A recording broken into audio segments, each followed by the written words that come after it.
Welcome back into NCC News at 4 o'clock. It's time for sports. I'm Christian Dahms. We're here outside of Myron Victory Court at the JMA Wireless Dome. Over 300 fans packed right there to watch Jerry McNamara officially get introduced as the next head coach for Syracuse men's basketball. For more than a month, Syracuse men's basketball had waited patiently for the return of forward Donnie Freeman. And in today's ACC opener against Clemson, the sophomore did not disappoint. Well, Eric, I think a lot of it starts with William Kyle on the low block. The big man for Syracuse today, he had 13 rebounds in addition to a career-high 6 blocks. I mean, Coach Autry has talked about it a few times early this season. Syracuse hasn't really had a center that could do the things that William Kyle can. Just a little west of Rochester, the Buffalo Bills battled their postseason boogeyman, the Kansas City Chiefs. Although in the regular season, it's been a bit of a different story. The Bills have bested the Chiefs in each of their last 4 meetings of the regular season since 2021.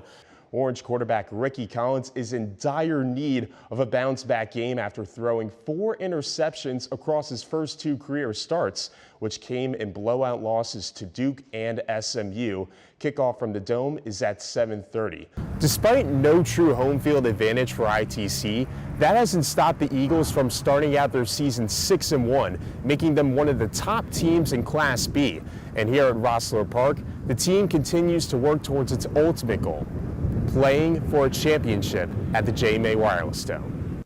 And a bit of news out of Buffalo today. Josh Allen is jumping into fatherhood. The Bills quarterback and his wife, actress Haley Steinfeld, announced on Instagram just moments ago that they are expecting their first child. So some good news for Bills fans this weekend. You might get that baby bump from Josh Allen. Revival Department in Destiny Mall isn't like most barbershops, with walls covered in graffiti and designer clothes in the back. So it makes sense that one of the shop's most unique barbers has had an equally unique path. I was lining up my friends and stuff like that, doing beards and stuff like that, and it was not what I thought I was going to do for the rest of my life, I'm not going to lie. It didn't take long for Alex Gonzalez to realize the talent he had. After quitting his fast food job, Alex began fully working towards his dream. Bought like a really cheap pair of clippers and just like the essentials to cut from Sally's, and started lining my boy up, and then I asked my uncle if I could go work with him. That opportunity helped with Alex getting more exposure and clients, until tragedy struck when his mother passed away. I still wonder how I'd continue to keep pushing past things like that, because it's like, she was the one who got like most of the stuff I have. She had got me like all the gold clippers over there, and just like, she was the one who believed in me when it felt like nobody else did. However, with help from his friends, Alex got back to work. A new opportunity opened at Revival, which introduced him to different Syracuse football players.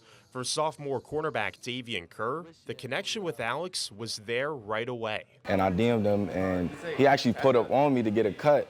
And that was my first time ever getting a house call, so it was just a great experience. While cutting hair for SU football players has helped with Alex growing his brand, it's the connections he's built in the community that have kept people in these chairs. The way he came up, too, like I could relate to him. He's like a big brother. Our relationship just keeps growing and growing. And whether it's through his newfound friendships with Syracuse football or the videos he posts with his coworkers on Instagram, Alex remains committed to keeping the barbershop a place where both creativity and community can flourish. It's good to give that positive outlook for the kids to come up and see us and, be happy about videos and things like that. I feel like we all really enjoy that. In Syracuse, Christian Dahms, NCC News.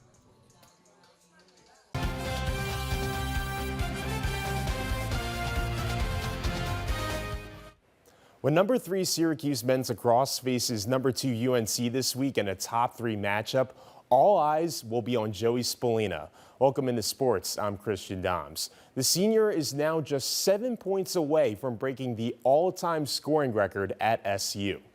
The current record holder is Mikey Powell, who has 307 all-time points.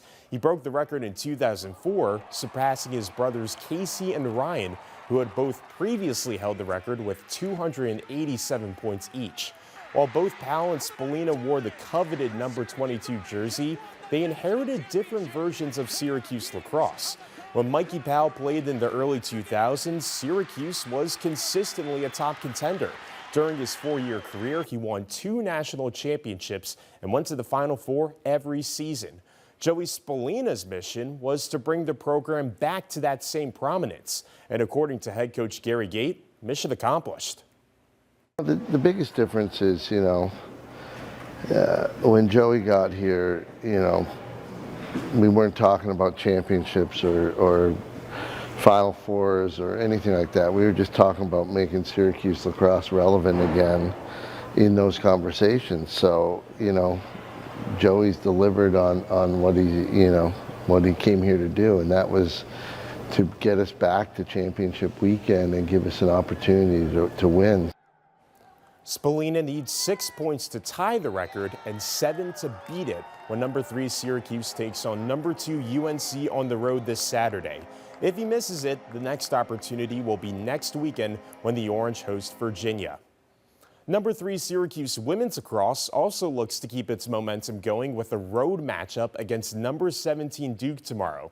The team is currently on a 10-game win streak, and head coach Reggie Thorpe attributes the consistent success to how his team has stuck to the game plan. Kids, made some plays down the stretch in the game, and I don't think they don't really tense or get tight. I think that if they stick to the plan, good things are happening. We're making tweaks in each game, so the kids are doing a great job buying in.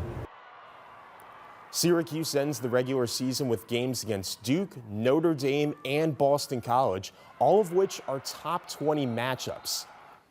And Syracuse men's basketball lost a key reserve to the portal. SU forward Tyler Betsy plans to transfer after 1 season with the Orange. The sophomore appeared in 31 games for Syracuse and led the team with a 40% clip from the three-point line.